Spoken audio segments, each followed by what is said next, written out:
Dale rima loco, dándole con la representa. Me recuerda mi pasado, me recuerda muchas cosas que yo hacia tus ojos, pero cuando el año ya los traía rojos. Es que la calle se hizo para los locos. Si es que no sabes combatir con demonios, en la calle te van a manotear los coños, cabrones simones desde Coconeta.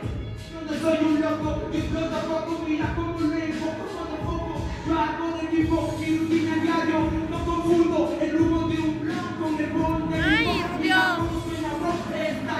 el hip hop que se acelera, la nueva escuela, la calle no es para locos, para los que saben, son pocos los que me entienden, que el rap no es para locos, yo no confundo, esta es mi nota, de la esquina hasta arriba, con la gente que vacila, con la gente que hace el puño, porque no saben que esta nota es rap real, lo que suena con la gente que ya vacila, cada rima es un destrave, la gente ya vacila en la esquina de la tarima, mira cómo suena, si la vecina ya se asara, no me pongo piscina, pero rima, mira cómo ya suena, la carcasa, mira cómo ya suena en la casa, se desata motherfucker, el que papi me ata, mira cómo suena, la nueva escuela se representa, voy directo a tu cabeza, y lo siento si daño tu conciencia, pero la nueva escuela, retumbando los parlantes y dejando secuelas.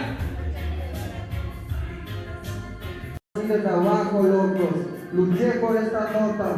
Soy ecuatoriano con sangre indígena, locos, representando el hip hop ecuatoriano con orgullo. Por eso, la ideología de Sendero Capitalino. Ecuador mata rap, Yucachi rap. Es lo que significa desde nuestro Ecuador rap, nuestro rap.